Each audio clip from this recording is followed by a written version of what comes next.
তো চেষ্টা অবশ্যই চলছে ট্রিটমেন্ট, আশা করি বেঁচে যাবে। পুরো নেচারের উপরে আমি একে ছেড়ে দেবো, ঠিক আছে? আমাদের যা কর্তব্য আমরা করে পুরো নেচারের উপরে ছেড়ে দেবো।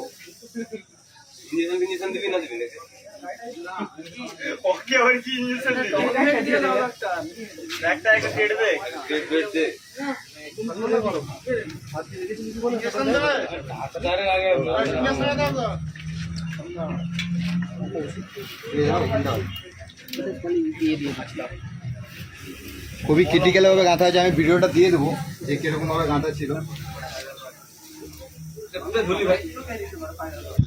নিচ দিয়ে যে ওইখানটায় উঠে যাবে নি কোনো জায়গা কোনো ইয়া করে, এই তো এই পাশে উঠে পড়ে, পাশে উঠে পড়। খুবই খারাপ সিচুয়েশন, নতুন রাস্তা হয়েছে তার জন্য এটা দিয়ে রেখেছে যদুপুর। তো শুনছি নাকি যে সাপটাকে আহত করেছে, একটু দেখি কতটা কি আহত করেছে, আপনাদেরকে পুরো ডিটেলস এই ভিডিওর মাধ্যমে দেবো। আশা করি সাপটা যদি ইন্টারনেট যদি মানে কি বলবো আর আঘাত হয় তাহলে বাঁচানো মুশকিল হবে। রাত্রের বেলা রেস্কিউ আপনারা দেখতে থাকুন সরাসরি ডাকে সাঁতির চ্যানেল থেকে।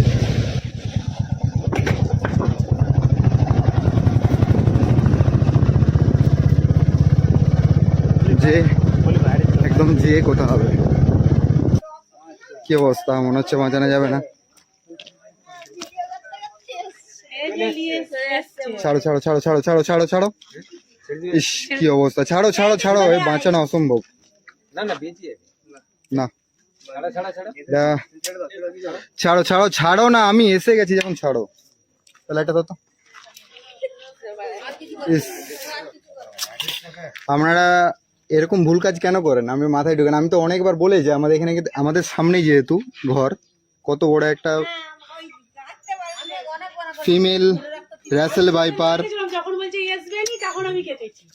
কেন আসবে না, কে বলেছে আসবে না? আরে কোথাও না, আমরা বাড়িতেই ছিলাম।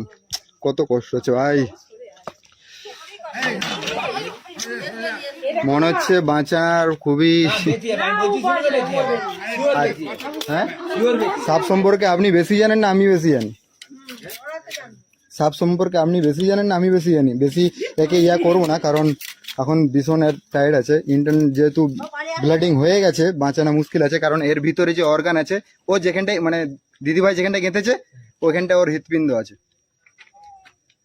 বাঁচানো মুশকিল আছে। পেছনে কারণ ইন্টারনেট যদি ব্লাডিং হয়ে যায় সাপকে বাঁচানো মুশকিল, বিশেষ করে র্যাসেল ভাইপার। আপনার দিকে আমি একবার বলে দিয়েছি, ঠিক আছে? আরে কোনো কিছু হবে না, কোনো কিছু হবে না, আমি আপনার দিকে বলে গেছি। ব্যাপারটা হচ্ছে সেরকম না, আপনারা আগে জানবেন যে সাপ আমরা উদ্ধার করতে আসবো না, ঠিক আছে? তখন সাপ যা খুশি আপনি করবেন, আগে আপনারা দিকে ফলো করে আমার দিকে ফোন করে জেনে নেবেন যে আমরা আসবো কি আসবো না। এরকম সাপকে ক্ষতি করে আমার দিকে ডেকে কোনো দরকার নেই। যাই হোক, জয় হিন্দ, জয় ভারত।